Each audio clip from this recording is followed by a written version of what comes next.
네, 안녕하세요. 다정한 참견의 다일입니다. 오늘은 결혼할 인연과 헤어질 인연이라는 주제로 이야기를 나눠보도록 하겠습니다.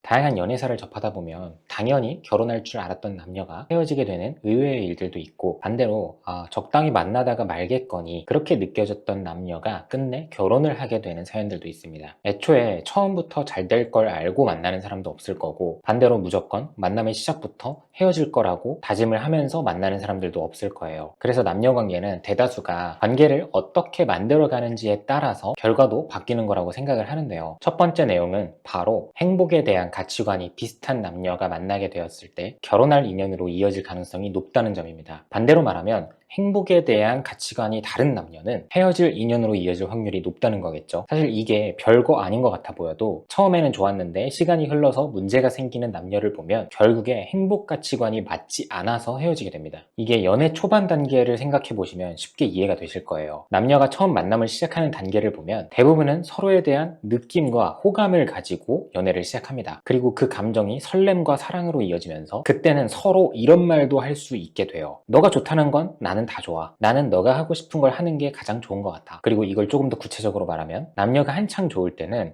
우리가 함께 무엇을 하느냐는 전혀 중요하지 않고 그저 함께 있을 수만 있다면 그것이 곧 행복이라고 느껴져요. 그리고 만남의 기간이 길어지면서 서로 조금씩 익숙해지고 서로에 대해 웬만한 걸 다 알게 되면 그때부터는 혼자 있는 시간을 조금 갖고 싶다라고 말을 하는 경우들도 생기는데, 보통은 그 시간이 나의 행복이 무엇인지 알아가는 시간, 혹은 지금 내가 좋아하는 거, 하고 싶은 걸 하는 시간이 될 수 있어요. 그래서 연애 초반과는 다르게 상대방이 하고 싶다는 것에 대해 무조건적으로 긍정적으로 순응하지 않게 되고, 상대방이 점점 나의 행복과 거리가 먼 것들을 제안해 오면 좋은 리액션을 보여주지도 못하거니와, 어쩔 때는 함께 있는 것보다는 그냥 혼자 있는 게 더 좋은 것 같다, 더 편한 것 같다, 혹은 친구들이나 가족들과 시간을 보내는 게 요즘은 더 좋은 것 같다 라고 말을 하기도 해요. 그러면서 내가 이 사람을 이제는 사랑하지 않는 것 같다라는 생각에 이별을 통보하는 분들도 계시죠. 그런데 행복 가치관이 잘 들어맞는 사람들의 예시를 하나 들어보면 흔히들 남자들이 스트레스를 게임으로 푸는 경우들이 많다고 하잖아요. 그런데 내 여자친구도 나와 똑같이 게임을 통해 스트레스를 풀고 행복을 더 느끼는 사람인 거죠. 그러면 이 사람들은 함께 있을 때는 함께 있는 대로 행복을 느끼고, 떨어져 있을 때도 떨어져 있는 대로 각자의 시간을 갖는 게 아니라 그 시간마저도 함께 스트레스를 푸는 시간으로 자리를 잡으면서 더 많은 다양한 행복을 느낄 수 있다는 거예요. 그래서 나는 여러 연애, 여러 사람을 경험해보는 것보다 지금부터 한 사람을 진득하게 만나서 결혼까지 이어가고 싶은 사람이라고 한다면 이성을 알아갈 때 꼭 나와 행복 가치관이 얼마나 잘 맞고 또 얼마나 많은 부분이 겹치는 사람인지, 이렇게 썸 기간이나 연애 초반부터 크고 작은 것에 대해 많이 알아가라고 말씀을 전해드리고 싶어요. 이어서 두 번째로 결혼할 인연으로 이어지는 사람들은 타이밍이 잘 맞는다는 점입니다. 그 중에서도 강조드릴 부분은 이를테면 나이를 불문하고 나는 정말 이번 연애가 마지막이 되었으면 한다, 이제는 정말 정착하는 연애를 하고 싶다, 이런 마음가짐으로 연애를 바라보는 솔로들이 있어요. 그래서 애초에 사람을 만나고자 할 때도 그 이성을 바라보는 눈 자체가 조금은 다르고 조금은 더 신중하다고 볼 수 있는 거죠. 예를 들면 상대방이 미래에 대한 생각이 확고해 보이는 사람 같은지, 그냥 딱 봐도 누가 봐도 사치스럽지 않고 독립적이고 주변 환경에 휘둘리지 않을 것 같은 그런 사람들 있잖아요. 그런 사람을 만나고자 하는 거죠. 그래서 두 남녀가 서로 이런 마인드를 장착한 상태로 만나고자 하는 사람들은 아무래도 조금 더 신중하고 진중한 만남이 될 수밖에 없고, 하다못해 연애를 대하는 태도 자체가 우리 다음에 무슨 데이트를 할까? 뭐 어떤 커플템을 살까? 다음에는 어떤 여행을 갈까? 뭐 인스타, 카톡 사진은 어떤 것들을 올릴까? 이렇게 그냥 연애 같은 연애에만 집중하기보다는 애초에 연애 초반부터 서로가 서로를 깊숙하고 빠르게 알아가려고 노력을 많이 합니다. 한마디로 소비성 연애보단 저축성 연애를 하고 싶은 그런 마인드인 거죠. 그래서 애초에 저축이 될 만한 연애인지 아닌지를 중심적으로 판단을 내리기 때문에 이런 사람들은 데이트를 즐기고 서로 웃으면서 행복한 표정을 띄우고 있더라도 반대편 이면에서는 각자 데이트를 마치고 뒤돌아섰을 때 정말 이 연애가 저축성 연애에 가까운가 소비성 연애에 가까운가를 금방 빠르게 파악을 하기 때문에 그때부터는 이 연애의 결말이 어떻게 될지 스스로 어느 정도 결정을 내리면서 연애를 이어가고자 합니다. 그래서 기다 싶으면 이제 정말 나도 온 마음을 다 주게 되는 거고, 아니다 싶으면 조금 더 관계를 이어가다가 냉정하게 이별 통보를 할 수 있는 거죠. 하지만 이때 통보받은 사람은 그동안 상대가 항상 나에게 웃는 얼굴로 대해줘서 전혀 눈치를 채지 못했기 때문에 당황스러운 이별이라고 말씀을 하시는 분들도 계시더라고요. 그리고 또 가끔 이런 분들도 있어요. 연애 기간이 뭐 3개월, 6개월, 1년도 채 안 돼서 빠르게 결혼을 하는 사람들이죠. 그런데 이 사람은 애초에 결혼 생각도 별로 없었어서 주변 사람들의 반응이 엥? 저 친구가 결혼을 저렇게 빨리 한다고? 약간 이런 리액션을 받기도 합니다. 이런 경우는 대부분이 솔로로 살 때부터 이미 본인의 삶이 안정화가 되어 있었을 가능성이 굉장히 높습니다. 안정이라는 게 꼭 경제적 안정만 뜻하는 게 아니라 삶의 패턴이 규칙적이고 안정적이거나 특별히 삶에서 대단하게 추구하는 재미나 자극점이 딱히 없었던 사람이거나 솔로여도 혼자만의 삶을 나름대로 차곡차곡 열심히 잘 쌓아온 사람이거나 그래서 이런 사람들이 정말 나에게 잘 맞겠다 싶은 정말 꽂히는 이성을 만나게 되었을 때 지금까지 내 인생도 충분히 괜찮았지만 저 사람이 내 인생에 딱 들어오면 뭔가 이 퍼즐이 정말 완전체가 될 것 같다, 확실히 더 안정될 것 같다 라는 생각을 하면서 빠르게 결혼할 인연으로 이어지기도 합니다. 마지막 내용은 바로 상대방이 나와 잘 어울리는 사람인지 아닌지, 반대로 내가 상대방에게 잘 어울리는 사람인지 아닌지를 얼마나 인지하고 연애를 하냐입니다. 이게 정말 다양한 경우와 사연들이 있지만 지금 제가 들려드리고자 하는 이야기를 들어보시면 무슨 느낌인지 바로 이해가 되실 거예요. 예를 들어서 여자는 스타일도 굉장히 화려하고 막 문신도 많고 막 술도 좋아하고 꾸미는 것도 좋아하는 그런 여자예요. 그런데 반대로 남자는 어디 가서 범생이 같다는 말을 많이 들어왔고 뭐 옷 같은 것도 별로 관심이 없고 연애 경험도 그리 많지 않아요. 그리고 사람이 굉장히 착하고 순하지만 끼가 전혀 없습니다. 그런데 집안이나 직업은 굉장히 좋은 거예요. 그리고 이런 두 남녀가 어찌저찌 사귀게 되었어요. 이렇게 들어봤을 때 여러분들이 딱 들어봐도 이 결말이 어떻게 될지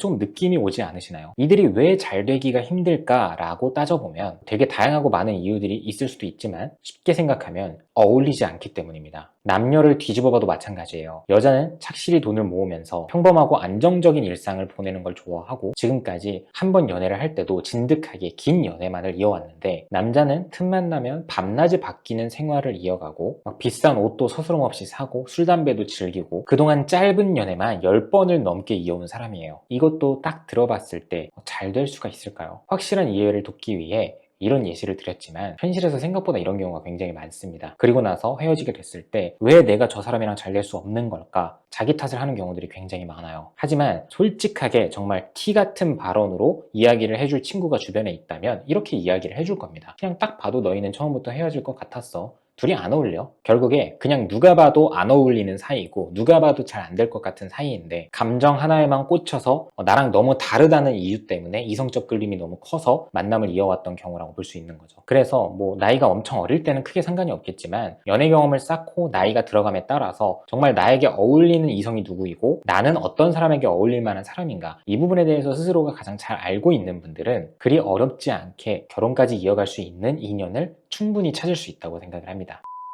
네, 오늘도 영상 봐주셔서 감사하고요. 지금까지 다정한 참견의 다일이었습니다.